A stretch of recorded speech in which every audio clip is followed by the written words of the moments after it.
Here on the 22nd of July, our blueberries are still coming on strong. We have lots and lots of greens. And we've been picking prolifically. And so far we've gotten almost 20 pints of berries out of here. And I mean, as you can see, there are just a tremendous amount of green ones still to go. So it's been a fabulous harvest so far this year. So we'll see if we can fit it all in the freezer. But that's a whole nother story. Alright, now onto the garden. Alright, I don't believe I've done a proper garden update since the 4th of July. But as you can see, corn's getting really tall now. It's mostly about shoulder height. It's looking pretty good. Again, there's a pretty serious difference between the white and the yellow corn, and I still don't remember which is which. But I'm starting to get some tassels over here.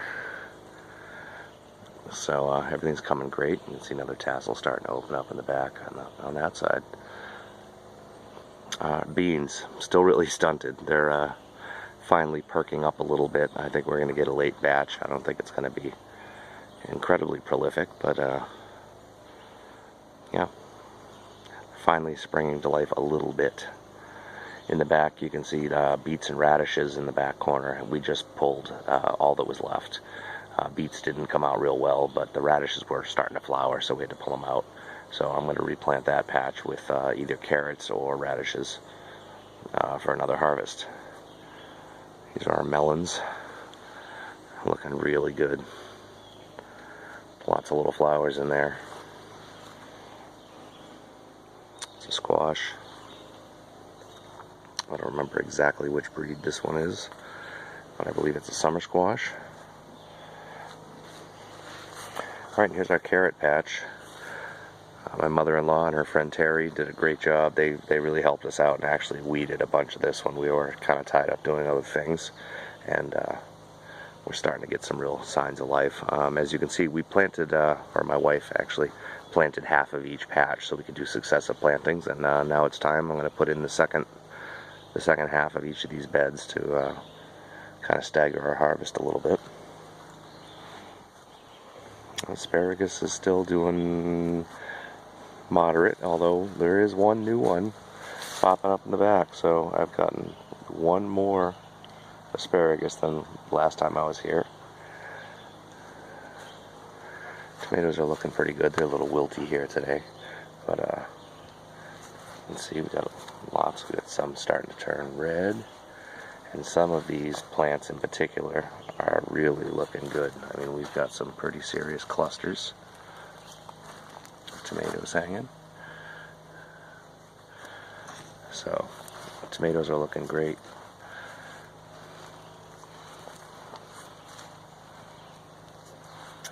And over here, our pepper plants are starting to lay down, so actually after I'm done filming this, I have to stand them up. I'm going to put a rebar or something next to them and stand them up. They're kind of starting to lay down. And this big mama right here is all one squash. That's our butternut. It's going to take over the universe. Some other little peppers, they need to be strapped up. And like I said, as soon as I'm done with this this film, I'm going to actually do it. Onions are looking well. We've still got these little guys. These are mostly little things I scavenged from the compost bin. I don't know what they are, if it's a squash or a cucumber. They're tiny, but still growing, so we'll see what happens. And the far one down there is doing a little bit better. The one right before the melons.